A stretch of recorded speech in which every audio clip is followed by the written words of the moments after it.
கத்திரிக்காய் சமையல் என்ன வீடியோனா பிஞ்சு கத்திரிக்காய் வச்சு ஒரு தொக்கு.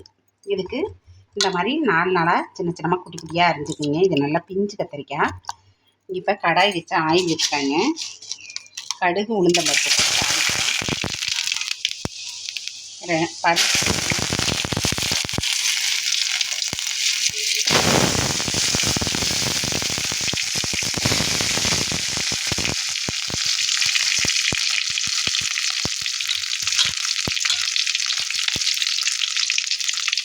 கடுகு உளுந்தம் பருப்பு போட்டு தாளித்து வெங்காயம் சின்ன வெங்காயம் சேர்த்துட்டு 2 பல் பூண்டு, அவ்வளோதாங்க.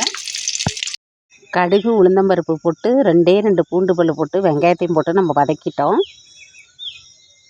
இப்போ 2 தக்காளி, நல்ல பழுத்த தக்காளி அடித்து வச்சேன், அதையும் எடுத்து அதோட சேர்த்துக்கிட்டு நல்லா கிண்டணுங்க.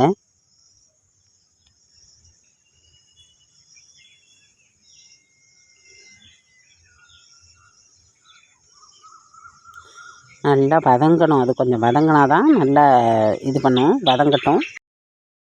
தக்காளி கொஞ்சம் வதங்கினோடனே கொஞ்சம் கருவேப்பிலையை சேர்த்து வதக்கிக்குங்க. லாஸ்ட்டாக நம்ம அரிஞ்சு வச்சுருக்கோம் இல்லையா கத்திரிக்காய், அதை எடுத்து நல்லா அந்த கத்திரிக்காய் அதில் வதக்கிக்கிங்க. கொஞ்சம் எண்ணெய் இருக்கும், ஏன்னா எண்ணெய் கொஞ்சம் கூட விட்டுருக்கோம், அதனால் கத்திரிக்காய் நல்லா வதங்கும். கத்திரிக்காய் வதங்கிருச்சு. இப்போ 1 ஸ்பூன் மஞ்சத்தூள், 1 ஸ்பூன் கரம் மசாலா, 1 ஸ்பூன் சீரகத்தூள், 1 ஸ்பூன் மிளகாத்தூள் எல்லாத்தையும் சேர்த்து அப்படியே இதில் போட்டு கொஞ்சம் தண்ணியும் விட்டு கிண்டிக்கிங்க.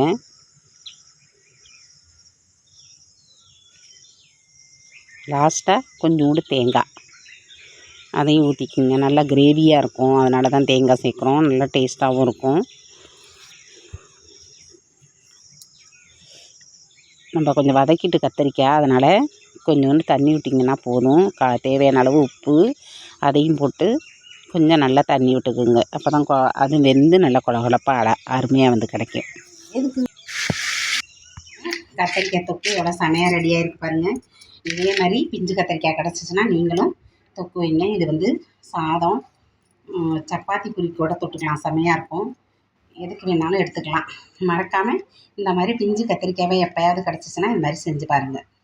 இந்த வீடியோ உங்களுக்கு பிடிச்சிச்சின்னா லைக் பண்ணுங்கள், ஷேர் பண்ணுங்கள், கமெண்ட் பண்ணுங்கள், மறக்காமல் சப்ஸ்கிரைப் பண்ணுங்கள். ஃபுல் வீடியோ பாருங்கள். நன்றிங்க.